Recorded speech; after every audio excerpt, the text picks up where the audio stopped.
The final center is the body center. And this is concerned with physical survival, justice, control, space, weakness.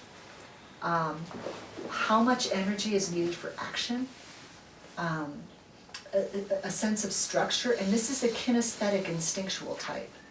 And it's hard to explain because we're so out of touch with our bodies in this culture, so I have the hardest time teaching groups. I think it'd be a little bit easier with this group because you've had some experience of body awareness. But one of the things I've noticed with my husband, who's a 9, is this: when the kids were little and I would be making lunch, and he'd come down to make coffee, I could just tell there was a low-grade annoyance that I was in his space. And he didn't say a word, but it was a feeling of anger. And I would find myself just moving, kind of out of the way. So it is an anger type. The center point is 9. Anger gone to sleep, it hides deep below the surface.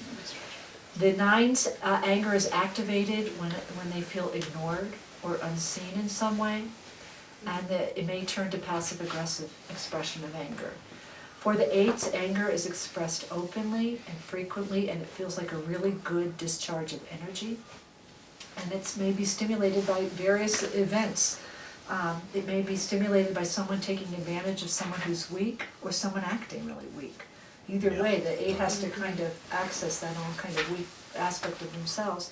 And for the 1, the anger is really deep and it manifests as irritation, followed by kind of flares of resentment. I work so hard, not everybody else does. So there's a tendency towards self-criticism and criticism of other. So we'll start with the center point of 9, which is the one that is the most out of touch with their anger. So where does attention go? To other people's agenda. This is the top of the Enneagram. Notice that they can really take on the perspective of everybody else. My husband was describing it to a group the other night, and he says it's not like I'm trying to understand your perspective. I can actually almost be in the interiors of your perspective. Right. There's just this innate capacity, and it's because the energy is one of merging. I am you, yes. Mm-hmm. And so it's this ability. These are the people on the Enneagram who there's this. They're called the mediators sometimes, and sometimes called the peacemakers, because they can understand your perspective and your perspective and your perspective. But it can be really difficult to say, well, what is mine? Right. Because the structure for this child is there were other needs that were far more pressing than mine. This is the experience of a 9 child. So there were all of these. They may have had a parent who was a big energy, or perhaps there was some sort of just kind of ignoring. So it's just safer to just kind of blend in. So a 9's will describe that I feel better when I blend in. But what starts to happen with time is because they've kind of created a construct where they blend, they might not be noticed. Well, because they're a human being, they want to be seen like that they are walking the planet like everybody else. So all of a sudden you could be with a 9 and you could feel like they were going along, because for 9's, yes doesn't always mean yes. So compliance doesn't always mean that they want to. It just might be that, yes, that's a perspective. But for you, you might experience it as, yes, I wanted to go to that restaurant. So all of a sudden, there's this day where there's this explosion. Most 9's will describe some sort of time in their lives where they exploded. I had one woman who said, oh, I'm trying to think if that, oh, okay, there was this one time my daughter every day would sit at dinner and say, ew, I hate this is disgusting. And I would say, well, that's just how kids are, and I understood it. And then it would happen day after day after day, and one day I said, so you don't like potatoes, do you? She took the potatoes and she threw them at her, and it just felt so good because it's a rush of energy. So this angers me. If anybody here's ever gotten a bull rush from a 9.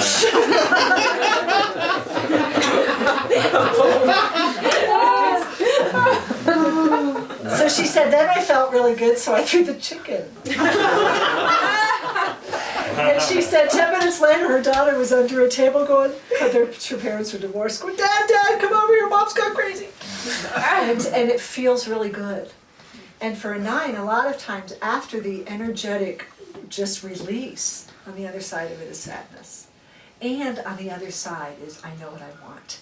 Because what it said is, this matters to me. That something mattered enough to me to get angry. So if you're in relationship with a 9, one of the best things you can do is hold a space for their anger. Because a lot of times 9s will, you know, for so much of their life, they're very identified with not being angry, being able to be peaceful, where there's almost a bit, and it's interesting, I've been talking to some 9s lately, where there's almost a bit of, what did my friend just use, the word she used, a bit of superiority, arrogance is the word she used, arrogance. She goes, I have a little bit of arrogance in me, that I'm able to hold ground for all of you people getting all upset in the world. She said, I didn't realize that. She just started. I thought my wife's arrogance was always being an Aries, and I didn't know it had. No, you want to know what I just realized? I just remembered this. Somebody once described my husband as arrogant, and I was stunned, and he was stunned because he just seems like such a down-to-earth guy. And after she said it, I kind of started seeing arrogance. You know, you could see that. So that would be kind of an energy of anger. So the defense mechanism of 9 is called narcotization. So I can't have, for the 9, I have to blend with you. So, because having all of this energy of my own life force feels like too much. Because the assumption of a 9, the wounding, is that when I had my own life force, most 9s will tell you there was some story of it getting damped out in some way. So the wounding is I can't have my own life force. So when my own life force starts to come up, I'm going to, you know, narc out. So usually if there's particularly if there's some time in their lives when perhaps a big decision has to be made, or they have to show up in some way and make a decision around something. The narcotization does not always happen with drugs. The narcotization happens with what's called secondary, not secondary gains, but just the secondary priorities, secondary agendas. It might look something like, I have to make this really difficult phone call to this client. So all of a sudden, there's all of this pressing paperwork to do. And God, this house is really dirty. And you know, I really need to clean the refrigerator. And so all of the energy gets channeled to all of these secondary priorities. And for a 9, it's really difficult to really assess priorities, because if I say what's number 1, that means it matters to me. And if it matters to me, then I have to do it. And so that's when it gets really, really tough. Something that matters a lot. So then you get really, really busy. I can always tell my husband when there's something that needs to be done because the garage gets cleaned, and, you know, the lawn's mowed, and all sorts of things like that. Well, that might also be 9 moving to 3. They're able to. No, not when you're doing the secondary pieces. Okay. The 9 moving to 3 is the movement into right action. It's when the first priority gets done. And they can really feel their life force. And when you watch a 9 move into right action, it just rocks. Because I can feel Dave when he's in right action. First of all, he starts working out again.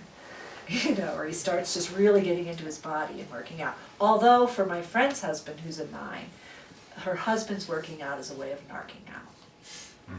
Okay, so you have to check the interior of the person. Of course. But the narcotization does happen, and it seems to me, I don't know if this is your experience, that the drug of choice a lot of times for 9s is alcohol or pot. Interesting. I don't know, is that your experience? Well, it could be. I was also wondering, you know, because the deadly sin is sloth, right? Is that associated with 9? It could be they could use stimulants or amphetamines or something to feel get their motivated, life force. Okay, and get that's going. true. Yeah, that would make So sense. either or. That would make sense, yeah. Or a combination. Yeah, we'd have to ask them. And just like, what is it like on the interior? Yeah. But yeah, and so the sin for the vice is sloth, and the virtue is right action. And the sloth doesn't mean, sometimes you'll see a 9 where, did you see the Brad Pitt movie, the 7? With the head. Yeah, the sloth person was just really just kind of that, you know, metaphorical, just huge person. It's not always like that. Sloth can come from working out, because it's a narking out to my own agenda. So just so know that. Yeah. It's the inability to contemplate, just to stay You know, so that whole thing of you can either get just again, or else you can just go crazy. It's interesting Hyperactive. you say that when you talk about contemplation in this. When I'm teaching contemplative prayer or meditation, a lot of times the 9s will fall asleep because I go inside to myself and so I fall asleep. So there was one 9 when I was getting trained in the Enneagram. There was a 9 who used to sit next to me and he snored through every one of Alan's meditations. You know, because when I go inside of myself, the narking starts to happen. Yeah. So it's the right action that powers Yeah. through there. The other thing that I hear too from 9s is that I go inside and I can literally, there's a fog. It feels like a fog inside, almost like a cloudy day where I can't seem to find any clarity. So I can't, John of the Cross writes about this, it was really interesting. I don't want to quote it, but he talks about this, just this kind of foggy, and then it's almost like that kind of pseudo peace, and it's a numbing out. Yeah. It's not the clarity of true contemplation. Yeah. It's a numbing. Yeah, and pot would be a real hook for something like that, Yes. just to fade away in the fog of forgetfulness. Yes. You know, but speaking as a 9, I mean, my drugs of choice would be like caffeine or cocaine, just like amped up things, because I feel Okay. more dead or whatever, so I want that energy and that focus of those things. Yeah, you know, I'm glad you said that, because that is when I think of 9s, they'll talk about, my daughter Rachel, the 2, said just, I want to come back as a 9 in my next life, you know? Right. And because they just look so peaceful, and Dad always seems so calm, you know, all this kind of stuff. She idolizes her sister and El Salvador, the whole kind of thing, but she said that then a 9 will say, oh no, the deadened quality can just start to just feel so oppressive. Yeah. So, As I wanted to say as a 9 too, I think the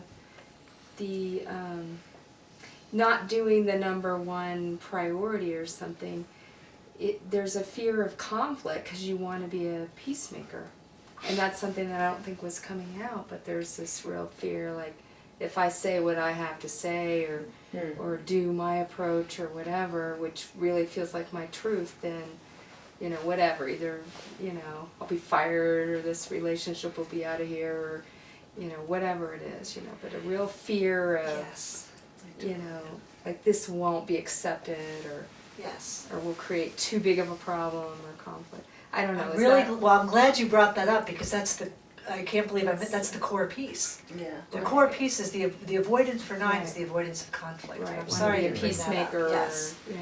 Yes, because, and it's kind of like, even if I write the book that I was going to write, there could be conflict in that, because you may not agree with it, this point, or you may not, and so, you know, I can just kind of find all sorts, and a 9 can feel when they get into the conflictual point.